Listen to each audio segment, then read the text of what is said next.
Bonjour, donc je m'appelle Alexis Desmarais, je représente Troctribu pour le Salon du Livre.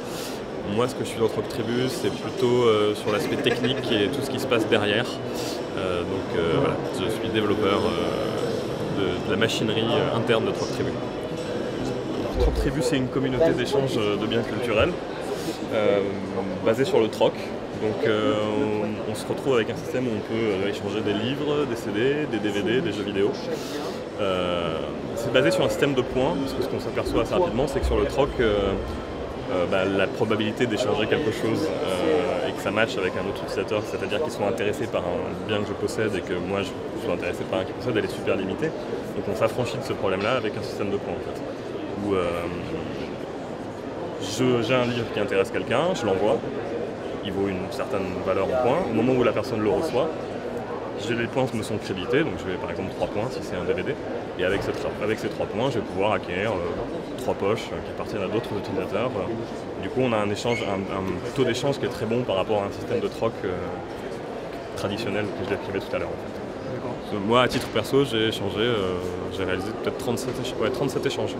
J'ai envoyé une vingtaine de bouquins ou de CD dont je voulais plus, et j'en ai reçu une vingtaine aussi. Mais je suis plutôt un utilisateur en stade plutôt bas, quoi. On a des gens qui jouent vraiment le jeu à fond et qui échangent énormément de choses, quoi. Qui se piquent vraiment au jeu en fait. Dans les biens disponibles, on a 80% de livres, donc mécaniquement c'est les livres qui s'échangent le plus. Mais on s'aperçoit que les DVD ça marche très bien, parce que les gens sont habitués à ça sur le thème de la location. C'est un peu comme une location, je prends un DVD, je le reçois, je le regarde, puis le lendemain je le remets dans le circuit et il repart, et ça m'a coûté 2,22 € de frais de port, donc pour le DVD ça marche très bien. Les jeux vidéo s'échangent aussi, peut-être un peu moins pour l'instant parce qu'on a des publics différents aussi, et le CD s'échange pas mal. Ouais. Voilà. Mais c'est clair que la plupart des échanges se font sur les livres.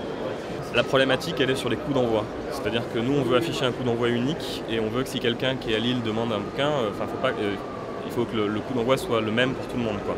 Donc on est cloisonné sur la France. Après, l'idée de l'étendre à l'Europe et à d'autres pays, évidemment, mais je pense que ce sera toujours des sous-ensembles du site qui seront limités à un territoire où le coût d'envoi est unique. En fait. C'est assez équitable dans le sens où quand j'envoie, je paye, mais quand je reçois, c'est l'autre qui paye. Il n'y a pas de système de commission. Nous, ce qu'on a mis, c'est un système d'abonnement en fait, à l'année, pour un coût assez réduit, parce que c'est 19 € l'abonnement à l'année. Et à partir de là, je peux effectuer autant d'échanges que je veux en fait. Il n'y a plus du tout de limite, c'est juste combien j'ai de points.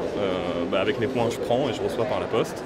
Et je réponds aux demandes et j'envoie mes biens. Voilà. Ce qui est intéressant, je trouve, avec ce système de troc, c'est que tu te mets à retrouver des références et des bouquins qui sont plus édités, parce que tu vas taper dans les bibliothèques des gens qui vont d'un coup se séparer de bouquins qu'ils ont lu il y a 10, 20 ans, 30 ans, qui n'en veulent plus, ou même des livres récents, parce qu'il y a aussi des gens qui mettent, on voit sur le site, dans des livres très récents qui viennent d'être édités. Mais l'intérêt est plutôt là, je trouve. Et finalement, c'est un peu une bibliothèque de flemmard, ouais. C'est-à-dire que tu as tes bouquins qui arrivent chez toi et tu pioches parmi tout un tas de choses disponibles. Ouais.